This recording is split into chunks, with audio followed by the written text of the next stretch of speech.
This conversation with Chris Hemsworth delves deeply into his personal and professional life, exploring his formative childhood experiences, the complexities of his acting career, and his struggles with anxiety and imposter syndrome. It also examines the profound impact of his father's Alzheimer's diagnosis, the making of a documentary exploring this journey, and reflections on family dynamics, friendship, and the nature of human connection. Throughout, Chris reveals his vulnerabilities and shares insights into his evolving understanding of purpose, creativity, and legacy. Chris reflects on a pivotal period of his childhood spent in a remote Indigenous community in Australia's Northern Territory, contrasting it with his life in Melbourne. This environment, marked by a profound connection to land, culture, and community, formed a core part of his identity and worldview. He recalls vivid sensory memories, simple living without shoes or TV, buffalo roaming the streets, and a striking sense of belonging, despite being the only white child at school. The experience instilled in him gratitude, humility, imagination, and a lasting sense of connection, shaping his approach to life and creativity. Growing up surrounded by nature and storytelling, especially his father reading The Lord of the Rings, ignited Chris's imagination and adventurous spirit. Though initially not aspiring to be an actor, he was drawn to embodying characters that offered escapism and transported him to other worlds. Acting became a vehicle to explore different perspectives, emotions, and psyches, blending analytical preparation with spontaneous surrender. His passion for inhabiting characters stems from a profound curiosity about human nature and a desire to understand diverse experiences. Chris discusses the paradoxical balance in acting between intense preparation and the necessity of letting go to discover spontaneity and authenticity. He shares how certain roles, like his work on Furiosa with George Miller, led him into unexpected psychological depths and required embracing vulnerability and improvisation. He identifies a duality in his approach, oscillating between technical analysis and creative intuition. The process of embodying a character compels empathy and humility, enabling him to see the world through new lenses and often revealing unexpected facets of himself. Chris openly acknowledges the anxiety and heightened energy states that the demands of acting can induce. He describes the challenge of managing adrenaline and the difficulty of switching off after intense performances, particularly with improvisational comedy. This heightened nervous energy, while sometimes overwhelming, he has learned to reframe as excitement and a source of creative fuel rather than fear. The discipline required to navigate this turmoil aligns him with elite performers in sports and other fields, blending obsession with the need for detachment. The conversation explores Chris's long-standing experiences with performance anxiety and imposter syndrome, the fear of screwing up despite outward success.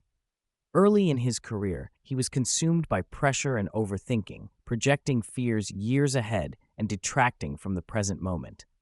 Through learning to reinterpret physiological stress responses as excitement, he found a healthier relationship with anxiety. Chris notes the commonality of such experiences among high achievers and the importance of befriending, rather than avoiding these feelings, to harness their positive aspects. Having his brothers in the same industry creates a vital support system for Chris, offering camaraderie and understanding of unique challenges. More crucial, however, is the group of longtime friends and trusted team members who provide grounding amid the isolating nature of fame. He emphasizes the irreplaceable value of genuine friendship, characterized by humor, banter, honesty, and unconditional support, as essential to maintaining balance and perspective throughout a demanding career. Chris highlights the importance of humor, and especially the playful roasting culture within close friendships as a measure of trust and love. This dynamic, prevalent in his Australian and British circles, serves as both a bonding mechanism and a way to keep ego in check. He shares personal anecdotes about how friends keep him grounded through critique and laughter, revealing that this candid, often self-deprecating communication style is a vital part of his social fabric. Chris speaks candidly about the lessons his children impart, primarily teaching him patience and demanding his focused attention more than material offerings. He recognizes the fleeting nature of childhood and the constant evolution of his kids' personalities, underscoring the necessity of presence.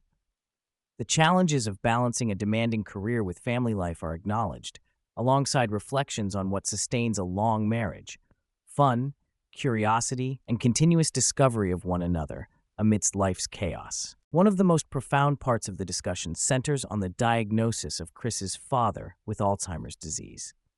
The initial shock of learning about his own genetic predisposition to the condition contrasts with the gradual but inescapable reality of his father's cognitive decline. The progression brought a mixture of grief, resilience, and a renewed focus on connection and presence within the family. Chris speaks to the emotional complexity of witnessing a loved one's memory fade and the significance of confronting stigma and silence around the disease. Chris recounts the decision to make a documentary chronicling his father's journey with Alzheimer's as a way of fostering openness, education, and connection. Though fraught with ethical concerns about privacy and exploitation, it unexpectedly became a healing process for his family. The project illuminated the importance of giving agency to those afflicted, preserving memories through reminiscence therapy, and allowing vulnerable conversations to emerge. The documentary serves as both a personal testament and a universal story about love, loss, and the human experience. The power of storytelling, both personal and communal, is emphasized as a means of honoring life's fleeting moments and deepening relationships. Chris reflects on the importance of creating and sharing narratives, whether through film, interviews, or intimate family recordings, as a way to hold on to memory and meaning. He recognizes that publicly documenting his father's condition has moved others to engage with their own families more compassionately and candidly, reducing isolation around difficult conversations. Through this experience, Chris gained a richer understanding of his father as a fully human individual with fears and insecurities, which deepened their bond. The process revealed that beyond the specifics of illness, the heart of the story lies in connection, compassion, and acceptance within families. These themes permeate Chris's reflections on his relationships with parents, siblings, spouse, children, and friends as ongoing opportunities for growth, forgiveness, and presence in the face of impermanence. Chris discusses his evolving desires to slow down, savor the present, and recalibrate his priorities in life. After years of chasing career milestones and external achievements, he seeks more stillness and joy in everyday experiences. This shift is partially driven by his father's illness and a deeper awareness of time's fleeting nature. Chris emphasizes the importance of valuing moments of connection over productivity and highlights how living with curiosity and childlike wonder continues to influence both his craft and life philosophy. Chris critiques the modern work culture, wishing for a reduced work week to allow more balance in life. He considers the societal acceptance of a 5-day work week and even longer work periods in some cultures as an outdated norm that contributes to fatigue and imbalance. Advocating for more rest and leisure, he envisions a life where productivity is balanced with meaningful human experiences, renewal, and joy. Conversations with his children about their grandfather's illness exemplify Chris's commitment to openness and fostering emotional intelligence. He values honesty in sharing the reality of Alzheimer's with his kids, while also encouraging them to maintain a loving, playful relationship with their grandfather. This approach demonstrates his broader philosophy on parenting as an evolving dialogue that teaches resilience, empathy, and the importance of family bonds. Chris reflects on what it means to be a good father and son, emphasizing that these roles are demonstrated through actions, integrity, and reciprocal care rather than empty words. He discusses how being a son involves not just receiving support, but actively giving recognition and care in return, particularly seen through his relationship with his aging parents. Throughout, there is a sense of humility and commitment to embodying these values authentically. In the final segment, Chris shares succinct wisdom accumulated over his life, highlighting kindness as the most valued advice he's received from his mother, a guiding principle in both work and personal life. His lighthearted take on the worst advice humorously points to one more drink as always being a poor choice. He also advocates for societal change through policies like a shorter work week to enhance collective well-being. These reflections encapsulate a grounded, compassionate worldview shaped by experience, vulnerability, and growth.